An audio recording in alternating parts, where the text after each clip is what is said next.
Hello दोस्तों, स्वागत है आपका अपने YouTube channel target with Sonu में। आज हम आप लोगों को UP triple S C PET घटना चक्र का बुक पढ़ रहे हैं। उसमें हम मौर्य वंश पढ़ रहे थे। मौर्य वंश में हमारा लास्ट पार्ट होगा। इसमें हम मौर्य वंश को कवर कर लेंगे। ठीक है, तो आइए अपने पहले क्वेश्चन की तरफ चलेंगे। पहला क्वेश्चन हमारा है कि दशरथ भी अशोक की तरह देवनामप्रिय की उपाधि धारण करता था। ठीक है। अगला है कि अशोक के अभिलेखों में रज्जुक नामक अधिकारी का उल्लेख मिलता है। किस अधिकारी का उल्लेख मिलता है? रज्जुक नामक अधिकारी का उल्लेख मिलता है। रज्जुक की जो स्थिति है आधुनिक में जो जिलाधिकारी जैसी थी, जिसे राजस्व तथा न्याय दोनों क्षेत्रों का अधिकार प्राप्त थे। ठीक है, राजस्व तथा न्याय दोनों क्षेत्रों का अधिकार प्राप्त थे किसको? रज्जुक को। ठीक है, आधुनिक में इन्हें जिलाधिकारी जैसा माना जाता था। ठीक है। अगला है कि मौर्य काल में व्यापारिक काफिलों कारवां को सार्थवाह की संज्ञा दी गई। ठीक है, सार्थवाह की संज्ञा दी गई थी। सारनाथ स्तंभ का निर्माण भी अशोक ने करवाया था। ठीक है। अगला क्वेश्चन है कि बौद्ध धर्म ग्रहण करने के उपरांत अशोक ने आखेट तथा बिहार यात्राएं रोक दी तथा उनके स्थान पर धर्म यात्राएं प्रारंभ की थी। ठीक है, धर्म यात्राएं प्रारंभ की थी। इतिहासकार विंसेंट आर्थर स्मिथ ने अपनी पुस्तक इंडियंस लीजेंड ऑफ अशोक में साक्ष्यों के आधार पर उपगुप्त के साथ अशोक की धम्म यात्राओं का क्रम इस प्रकार दिया है कि लुम्बिनी, कपिलवस्तु, बोधगया, सारनाथ, कुशीनगर और श्रावस्ती। ठीक है दोस्तों, अगले क्वेश्चन की तरफ चलेंगे। अगला क्वेश्चन हमारा है कि कालसी, गिरनार और मेरठ के जो अभिलेख है वो किस लिपि में लिखे गए हैं? ब्राह्मी लिपि में लिखे गए हैं। ठीक है, कालसी, गिरनार और मेरठ। ठीक है। अगला है अशोक के अभिलेखों का विभाजन 3 वर्गों में किया गया है। किस? एक तो शिलालेख में, दूसरा स्तंभ लेख तथा गुहा लेख। मतलब 3 वर्गों में किया गया है उनके अभिलेखों का उल्लेख। आइए उनके अभिलेखों के बारे में जानते हैं। उनका पहला अशोक की जो अभिलेख है, अशोक का पहला अभिलेख जो था उसमें पशु बलि की निंदा की गई थी। और दूसरे अभिलेख में क्या है? मनुष्य एवं पशु चिकित्सा के बारे में बात किया गया है। तीसरा अभिलेख में क्या है? अधिकारियों का 5वें वर्ष का दौरा। ठीक है। पांचवा अभिलेख क्या है इनका? पांचवा अभिलेख है, सॉरी, पांचवा अभिलेख है धर्म महामात्रों की नियुक्ति से। छठा अभिलेख है आत्मनियंत्रण की शिक्षा। और 11वां अभिलेख है धम्म की व्याख्या की गई है। और जो सबसे इनका मोस्ट इम्पॉर्टेंट है 13वां अभिलेख। 13वां अभिलेख जो है इसमें कलिंग युद्ध के बारे में वर्णन किया गया था। ठीक है। अगले क्वेश्चन की तरफ चलेंगे। अगला क्वेश्चन हमारा है कि शिलालेख जो है 14 विभिन्न लेखों का एक समूह है जो 8 भिन्न भिन्न स्थानों से क्या हुए? प्राप्त मिले हैं। ठीक है।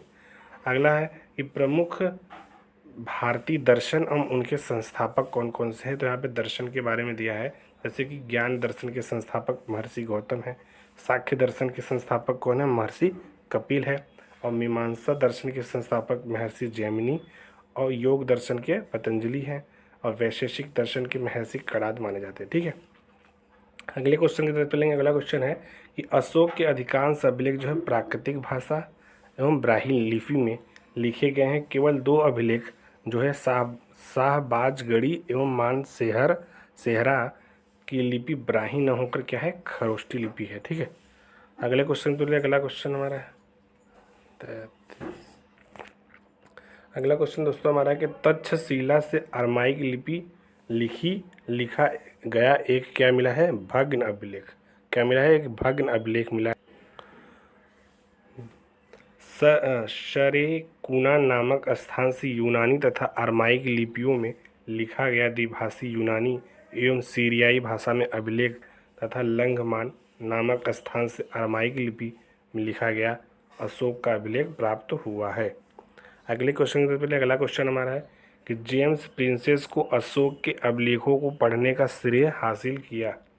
अगला है प्राचीन भारत में खरोष्टी लिपि दाएं से बाएं लिखी जाती थी। ठीक है। और अशोक ने अपने राज्याभिषेक के 20वें वर्ष लुम्बिनी की यात्रा की थी। किसकी? लुम्बिनी की यात्रा की थी, जहाँ बुद्ध जी का जन्म हुआ था। अशोक ने बुद्ध की जन्मभूमि होने के कारण लुम्बिनी ग्राम का धार्मिक कर माफ कर दिया तथा भू राजस्व 1/6 घटाकर कितना कर दिया? 8 कर दिया। ठीक है। अगले क्वेश्चन की तरफ लेंगे। अगला क्वेश्चन हमारा है अशोक के 13वें शिलालेख से कलिंग युद्ध के संदर्भ में स्पष्ट साक्ष्य मिलते हैं। अशोक के दीर्घ शिलालेख 12वें में सभी संप्रदायों के सार की वृद्धि होने की कामना की गई है तथा धार्मिक सहिष्णुता हेतु उपाय बताए गए हैं। ठीक है, अगले क्वेश्चन तो लेकर चलेंगे दोस्तों। अगला क्वेश्चन हमारे अशोक के दूसरे 13वें शिलालेख में संगम राज्यों चोल पांड्य सती ये पुत्र एवं केरल पुत्र सहित ताम्रपड़ी श्रीलंका की सूचना मिलती है। अगला क्वेश्चन है कि मौर्य शासक में अशोक के 13वें शिलालेख से यह ज्ञात होता है कि अशोक के 5 यवन राजाओं के साथ मैत्रीपूर्ण संबंध थे। कौन कौन से थे? जिनमें एंटियोकस द्वितीय सियोस सीरिया का शासक था, तुर्मै या तुर्माय टालमी द्वितीय फिलाडेल्फस मिस्र का राजा था। अगला है अंतकिनी एंटीगोनस गोनातास मेसिडोनिया का मकदूनिया का राजा था। मग सायरीन का शासक अलेक्सुंदर एलेक्जेंडर एपाइरस एपीरस का राजा था। अगले क्वेश्चन चलेंगे। मेगस्थनीज सेल्यूकस निकेटर द्वारा रंद्रगुप्त मौर्य की राज्य सभा में भेजा गया यूनानी राजदूत था। कौन? मेगस्थनीज था। ठीक है, मेगस्थनीज ने तत्कालीन भारतीय समाज को 7 श्रेणियों में विभाजित किया था। ठीक है, जो इस प्रकार हैं। अगर पहला देखा जाए तो पहला उसने क्या है? दार्शनिक, दूसरा कृषिक, तीसरा पशुपालक, चौथा कारीगर, पांचवा योद्धा, छठवां निरीक्षण एवं 7वां मंत्री। ठीक है, मेगस्थनीज जो था भारतीय समाज में दास प्रथा में प्रचलित होने का उल्लेख नहीं करता। अशोक के अभिलेखों में मौर्य साम्राज्य के 5 प्रांतों के नाम मिलते हैं। ठीक है, कौन कौन से प्रांत हैं? तो पहला प्रांत हमारा है उत्तरापथ जो कि तक्षशिला राजधानी है। फिर अवंती रड उज्जैनी इसकी राजधानी है। फिर तीसरा हमारा है कलिंग जिसकी उसकी राजधानी तोशली। दक्षिणापथ की राजधानी क्या है? सुवर्णगिरी है। अगला हमारा है प्राच्य एवं पूर्वी प्रदेश जिसकी राजधानी क्या है? पाटलिपुत्र है, पाश्चिम पूर्वी प्रदेश की। ठीक है, आई होप दोस्तों आपको वीडियो अच्छा लगा होगा। इस वीडियो में हम पूरे मौर्य वंश को कवर कर लिए हैं। इस हमारा सेकेंड पार्ट था। मिलते हैं हम नेक्स्ट वीडियो में। तब तक के लिए अगर आप हमारे चैनल पे नए हैं तो चैनल को सब्सक्राइब ज़रूर करें और वीडियो को ज़्यादा से ज़्यादा शेयर करें, क्योंकि UP SSC PET के लिए घटना चक्र का बुक बेस्ट माना जाता है, इसलिए हम इसको करा रहे हैं। तो आप लोग देखना ना भूलें। ठीक है, जय हिंद।